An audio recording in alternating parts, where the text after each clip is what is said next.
उसने हमें लड़ने की वजह दी, उसने हमें लड़ने की हिम्मत दी। मैं नहीं लड़ सकता एक दिन भी, एक लम्हा मैं मार नहीं खा सकता एक थप्पड़ भी। मेरा रब सबर देता है, वो ताकत देता है, वो आपको हौसला देता है, वो आपको खड़ा रखता है, और वही फतह का मालिक है और वही फतह देता है। आज उनका खौफ बोलता है कि अर्श शरीफ जीत रहा है और वो लड़ाई हार रहा है। ये लड़ाई को लंबा कर सकते हैं, इसको ऐसे खींच सकते हैं, लड़ाई को लंबा कर सकते हैं, जीत नहीं सकते, क्योंकि इस लड़ाई में जीत हमारी इंशाअल्लाह। हम हर हाल में जीतेंगे। हम मुकाबला करेंगे, हम हमेशा मुकाबला करेंगे, हार नहीं मानेंगे, इनके साथ लड़ते रहे। कभी हम कम होंगे, कभी हम ज्यादा होंगे, लेकिन हम इनसे लड़ेंगे, हम मर जाएंगे, हार नहीं मानेंगे। इंशाअल्लाह हो सकता है कि हम इस लड़ाई में जीत को देखें, लेकिन मुमकिन कि इस लड़ाई में हमारी आने वाली नस्ल जीत को देखे। मैंने एक दिन एक जर्नैल को एक बात कही, उसने मेरे साथ राब्ता किया। मैंने उसे कहा कि आप हमसे हार जाए, आप अच्छे रह जाए, हमसे हार जाओ, अच्छे रह जाओ, क्योंकि हमारी आने वाली नस्ल हमसे ज्यादा लीथल है। वो जो करेगी आप सोच भी नहीं सकते। हमारे अंदर तो फिर भी हमारी परवरिश में कुछ थोड़ा बहुत लचक, बहुत सारी ऐसी चीजें हमारी परवरिश का हिस्सा रही जो अब हमारी आने वाली नस्ल में नहीं है। तो मेरा इस माफिया को मशवरा है कि हमसे हार जाओ, कुछ इज्जत रह जाए। अगर कहीं हमारी औलाद तुम्हारे गले पड़ गई ना, तो वो इज्जत भी उतारेगी और सत्यानाश भी कर देगी।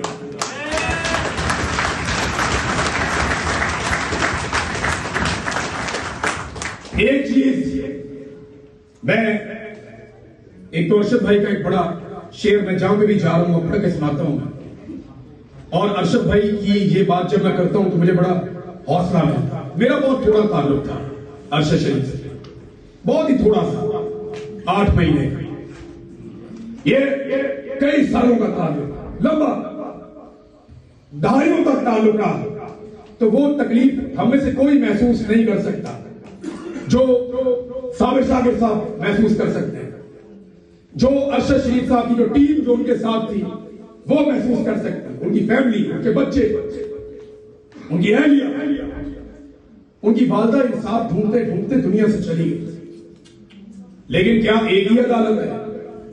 इस अदालत के जज ये सोचें कि तुमने एक मां को इंसाफ नहीं दिया और वो पहुंच गई बड़ी अदालत में, अब भुगतो, अब भुगतो, क्योंकि अब तुम उसे इंसाफ नहीं दे सकते। वो चली गई इस दुनिया से, उसने तुमसे इंसाफ मांगा था और तुमने उसे इंसाफ नहीं दिया। मैं गवाही दूंगा, ये सारे लोग रोज़े क़यामत गवाही देंगे। हम इन जजों को अल्लाह रब्बुल इज्जत के सामने कचहरे में खड़ा हुआ देखेंगे इंशाअल्लाह। इन्होंने इंसाफ नहीं दिया, लेकिन इंसाफ होगा, क्योंकि अरशद शरीफ ने कहा था कि इन्हीं अंधेरों का जिगर चीर कर नूर आएगा, इन अंधेरों का जिगर चीर कर नूर आएगा। तुम हो फिरौन तो मूसा भी जरूर आएगा।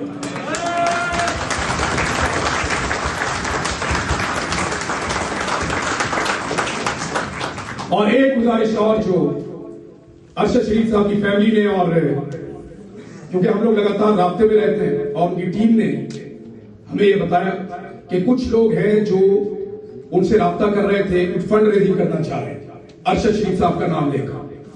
तो अगर उन्हें किसी कानूनी मामलत की मद में तो पैसा दरकार है, तो वो हमारे पास आ जाए, साबिर भाई हम देख लेते हैं।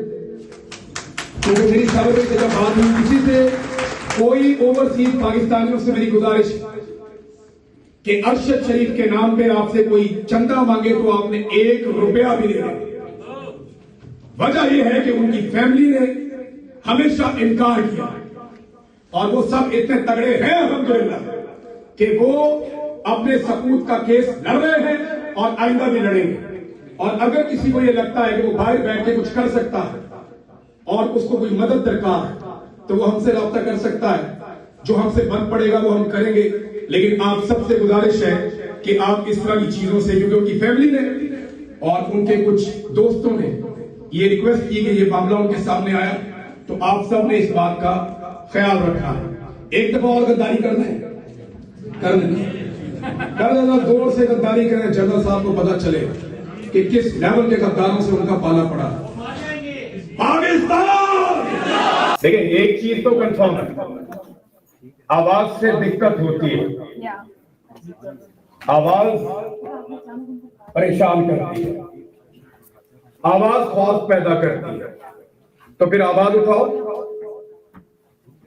यही काम शहीद अरशद शरीफ ने किया है, आवाज उठाई जुल्म के खिलाफ,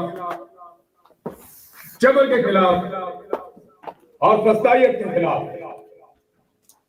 नाइंसाफी के खिलाफ बार बार आवाज उठाई। हालांकि उस वक्त जुल्म का लेवल ये नहीं था जो आज है।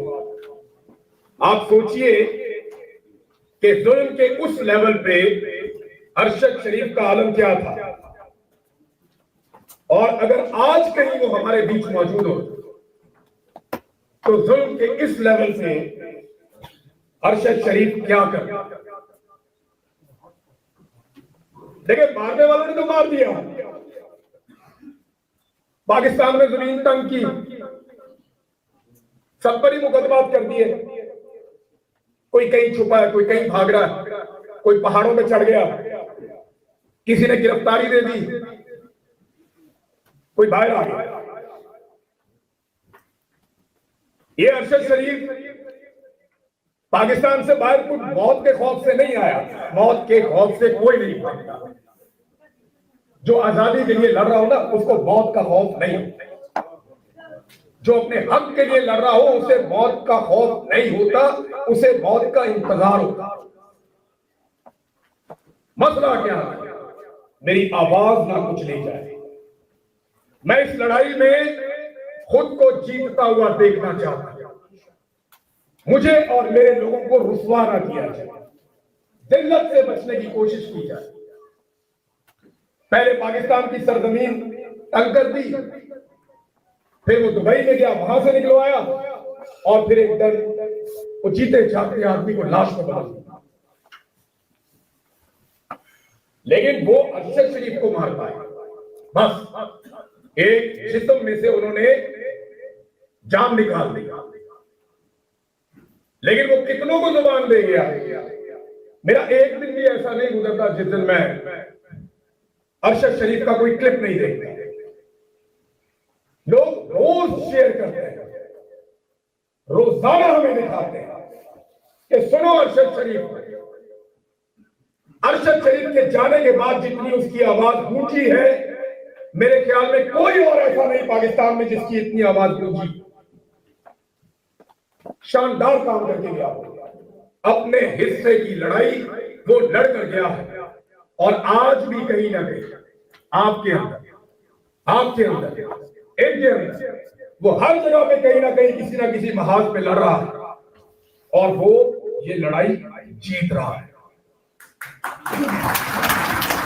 कैसे जीत रहा है? आपको कैसे पता चलता है कि आप लड़ाई जीत रहे हैं? आपको तब पता चलता है जब आपका मुखालिफ डरा हुआ होता है, बौखलाया हुआ होता है, इस्तिस्ना मांगता है, फिर आपको पता चलता है ये मुंजिल सारा डर गया।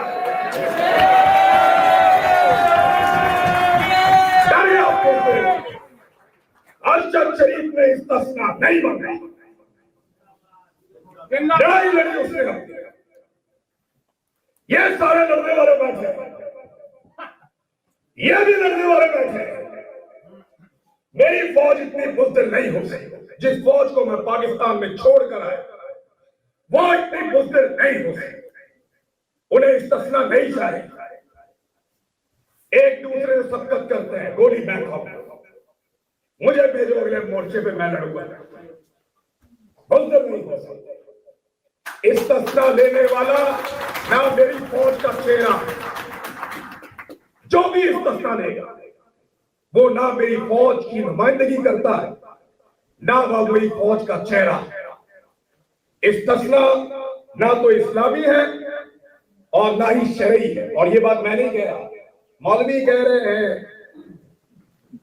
वो मौलवी कह रहे हैं जिन्होंने इनके लिए वो सब बोला जो उलमाए हक शर्मा उनसे सुन के। आज वो मौलवी भी हाथ खड़े करके बैठे कि नहीं भाई, इस्तिस्ना का कोई ताल्लुक इस्लाम से नहीं है, इस्तिस्ना का कोई ताल्लुक हमारे दीन से नहीं है, ना कोई शरीयत से इसका ताल्लुक, ना कोई इसकी गुंजाइश। तो अरशद शरीफ जीत रहा है, ये हार रहे हैं और ये इनकी सजा है। ये रोज हारेंगे। याद रखें, जब भी कोई डिक्टेटर आता है ना, पहला काम क्या करता है? आप दुनिया का मॉडल उठाएं ना, पूरी दुनिया में ये दो मुल्क साथ साथ है, सिर्फ उनको स्टडी कर लें आप। एक शुमाली कोरिया, एक जनूबी कोरिया। इन दोनों को स्टडी करने आपको सारी बात समझ आ जाए। जो आजाद कोरिया है, जनूबी कोरिया, वहां आपको मीडिया नजर आएगा, आजादी इज़हार राय, इंसानों के हुकूक, इलेक्शन और लोगों को उनके मैंडेट की तौहीन वहां पे नहीं मिलेगी। लेकिन जब आप देखते हैं शुमाली कोरिया में, तो इसका बिल्कुल उलट है। तो जहां पे भी दुनिया में डिक्टेटर आए, बादशाह हो, डिक्टेटरशिप हो, आमरीयत हो, वहां पे आपको सबसे पहले मीडिया की आवाज कुचलती हुई दिखाई दी। मीडिया को काबू करो, सबसे पहले ये काम करना है। और इस मर्तबा भी इन्होंने यही किया।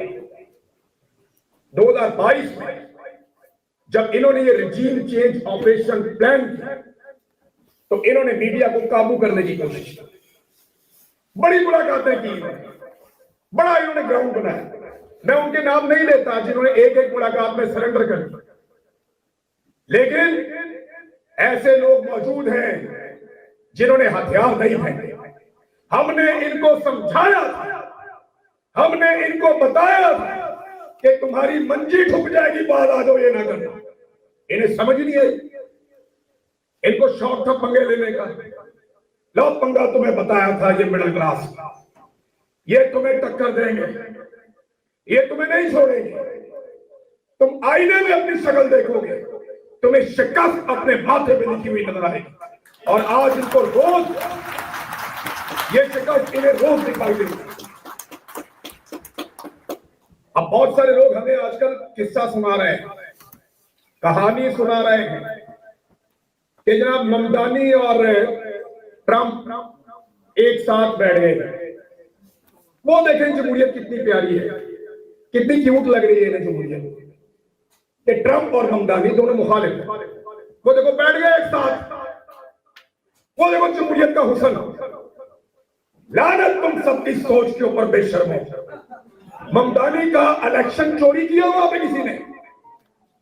जरा अमेरिका भी इलेक्शन चोरी करो ना, फिर बिठाओ उनको एक साथ, मैं देखता हूं कैसे बैठते हैं। पाकिस्तान में पाकिस्तान की मिलिट्री एस्टेब्लिशमेंट ने पूरा इलेक्शन चोरी किया और फिर कहते हैं बैठो। और बेशर्मो, पहले पब्लिक का मैंडेट वापस करो। जहां इंसाफ होता है वहां पे लोग आपस में मिलकर बैठते हैं। पाकिस्तान की एस्टेब्लिशमेंट ने जो तलखियां पैदा कर दी हैं, उन तलखियों के बाद लोग अपना हक लिए बगैर कैसे बैठ जाते हैं। लेकिन डोनाल्ड ट्रंप को अमेरिकन एस्टेब्लिशमेंट पसंद तो नहीं करती थी। वो इलेक्शन जीत गया, उन्होंने कहा जी मैंडेट का एहतराम करना, काम चल गया। इसीलिए अमेरिका सुपर पावर कहता है खुद को। ममदानी डोनाल्ड ट्रंप का दुश्मन, वो इलेक्शन जीत गया, ट्रंप ने तस्लीम किया उस इलेक्शन में, इसीलिए वो इकट्ठे बैठे। ये मुफ्ती मुनीर हमें बताता, मैं पढ़ रहा था उसका लिखा हुआ, यार तो इतना बड़ा आलम दीन है भाई, इतना बड़ा आलम दीन है, खुदा का नाम लो यार, आपके अंदर इंसानियत नहीं है मुफ्ती साहब। इज्जत के केस में इसकी जबान बंद। इंतखाबी निशान छीन लिया, इसकी जुबान बंद। फॉर्म 47 के ऊपर जाली हुकूमत बना दी, इसकी जुबान बंद। ये मौलवी कल तक हमें मिसालें देते थे, रियासत मदीना की। ये मौलवी हमें मिसालें देते थे सहाबा इकराम की। अब ये हमें मिसालें देता है मगरिब की और डोनाल्ड ट्रंप की। इससे ज्यादा इनकी गिरावट क्या? इनको शर्म आनी चाहिए। पाकिस्तानियों का हक छीन कर ये कहते हैं अब हक मांगो भी ना। प्रॉब्लम ये इमरान खान के साथ बड़ा पंगा क्या है?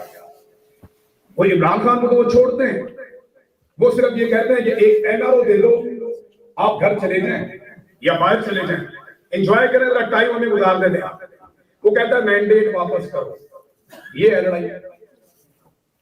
वो कहता है वहीं से शुरू होगा जहां से खत्म हुआ था, मेरा मैंडेट वापस करो, ये है फटा। यही लड़ाई अरशद शरीफ के साथ थी, यही लड़ाई इमरान खान के साथ है, और यही लड़ाई हम सब के साथ है। लेकिन ये रुकेगी नहीं, ये रुकेगी नहीं। तुम हमें गद्दार बोलो, हमें बागी बोलो, हम साबित कर देते हैं ना हमको। आप सब मेरी बात का जवाब देंगे? मैं आपसे एक बात पूछता हूं, मुझे उसका जवाब दीजिए। पाकिस्तान देखो कितने सारे गद्दार, देखो जनरल साहब गद्दार, देखो कितने गद्दार सैकड़ों यहां जमा कर लिए गए। देखो गद्दार, फिर दो पाकिस्तान, पाकिस्तान, देखो जनरल साहब गद्दार, ढेर लगा हुआ गद्दारों का। देखो अपने आगे पीछे, तुम्हें हर गली में, हर चौराहे, हर नुक्कड़ में, हर जगह तुम्हें गद्दार मिलेंगे जो सुबह उठ के तुम्हें सैल्यूट करते हैं। गौर से सुनो, वो भी गद्दार है।